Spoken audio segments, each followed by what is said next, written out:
Ang pinakamalaking spear sa buong mundo. Sa Las Vegas mo lang ito makikita. Ito ang spear, ang pinakabago at pinakamalaking bilog na ginawa ng mga tao sa buong mundo.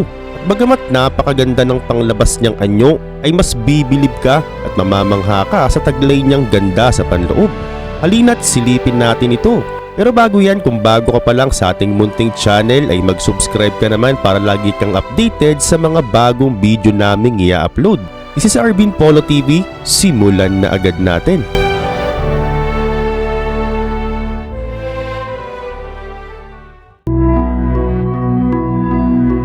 Ang city ng Las Vegas ay talaga namang bantog sa iba't ibang unique at naggagandahang struktura. Narito rin ang iba't ibang resort at mga casino na talaga namang walang kapantay sa taglay nitong kaganda. Oo, narito ang Venetian, Bellagio at ang MGM Grand.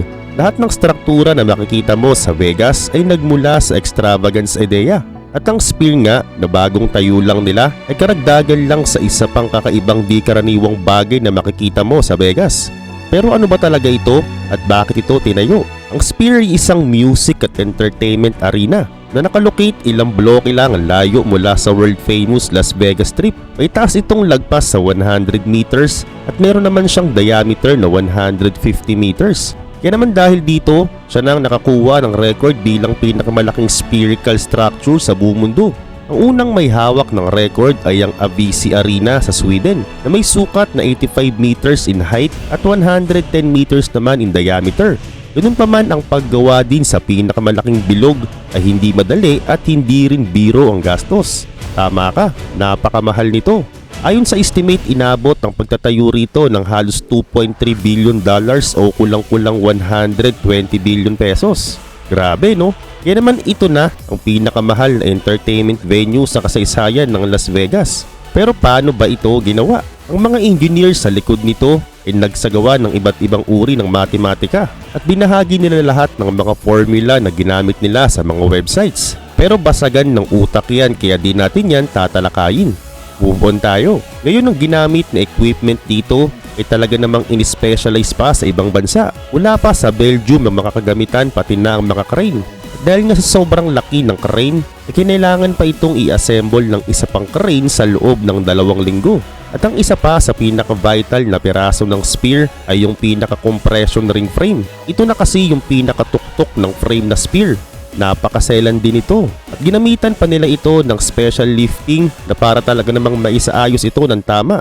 Hindi ito maikakabit kung wala ang special na crane na ginawa nila. At sa kabilang banda, kapag natapos na ang paggawa sa spear ay makaka-accommodate na ito ng halos 18,000 na katao. At bukod sa concerts, ang venue rin ay pinagpaplanuhan ding gamitin sa mga award shows, product launches at mga e-sport tournament.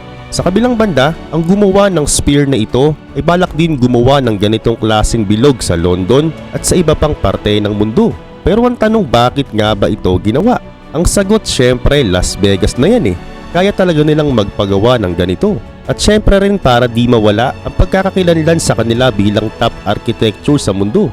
At ngayon tignan na nga natin ng buong panlabas na anyo ng bilog. Nito lang July 4 ngayong taon, ang mga turista sa Vegas pati ng mga residente ay pinakitaan nila ng sulyap ng ganda ng bilog. Ito'y merong 1.2 million individual LEDs na pinailaw sa kauna-unahang pagkakataon. Maraming nakapanood nito at na-share na nga nila ito sa online. Lahat sila'y bumilib sa taglay nitong ganda. At bukod sa sinabi kong ito na ang pinakamalaking bilog sa mundo, ay ito na rin ang pinakamalaking video screen sa buong mundo sa lahat ng aspeto. At para mas lubos mong magets ang sukat nito, ang video display niya ay halos 60,000 times na mas malaki kumpara sa 55 inches mong TV na nasa bahay nyo. At bukod pa dyan, kaya din itong mag-transform sa kahit anumang bagay na isipin mo. Pwede siyang maging earth, maging buwan, maging bola o miski mata ng tao. Pwede rin ditong mag-advertise ng mga negosyo at win-win situation ito para sa mga negosyante at sa creator ng spear dahil parehas silang kikita. Ganun pa man, nang una itong inanunsyo noong 2018, ang mga creator nito ay inimagine na nga talaga nila ang magiging future ng entertainment. At bagamat maraming entertainment events sa Vegas ay mas dinaig pa nila ito, kung saan gusto kasi nila na ma-experience ng tao ang klase ng entertainment na hindi mo mararanasan sa iba kundi sa Sphere lang talaga. Ngayon sa kabila nito, ang interior din ay punong-puno din ng mga features. Ang screen sa loob ay ang pinakamalaking screen na rin sa mundo. At ito na rin ang merong pinaka-high resolution display sa buong mundo. At para makagawa ng napakagandang screen, ang mga creators nito ay nagawa pang gumawa ng kanilang sariling camera system na kung saan tinatawag nila itong The Big Sky.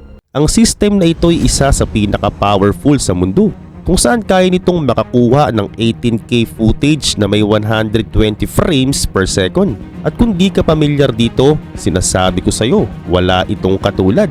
At bukod pa dyan, ng loob din ay binubuo rin ng napaka-advanced na audio technology. Kaya nitong mag-boost ng malapad at malawakang audio system, kung saan meron itong 160,000 individual audio speakers. Pantay ang buga ng tunog nito kahit na nasa pinakakaduluduluan ka pang upuan. At ang maganda pa, nakakapag-play din ito ng maraming wika ng isahan. Oo, astig neto. Dahil di mo alam yung katabi mo na pala ay nakikinig na ng Spanish habang ikaw English ang pinapakinggan mo. Ang presidente rin ng Sphere na ito ay dinescribe ang ganitong audio. Ang sinabi niya ay ganito: "It will be headset sound without the headset for every seat in the house." Sa Tagalog, para ka daw naka-headset kahit na wala ka namang suot na headset pag nasa loob ka nito.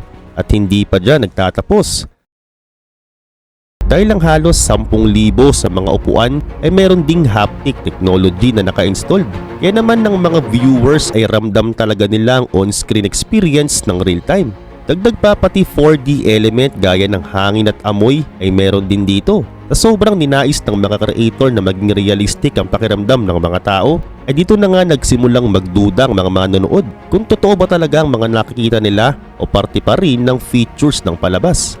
Ayon sa presidente nito, lahat ng ginamit nilang teknolohiya sa Sphere ay mga bago. Kaya naman ng buong production studio nila ay nagagawa ng gumawa ng mga content na para lamang talaga sa Sphere. Oo, tama ka. Pinasadya nila ang mga ganitong palabas. Sa kabila pa nito, binubuo ang studio ng iba't ibang filmmaker at mga musicians para makagawa ng walang katulad na karanasan sa mga tao.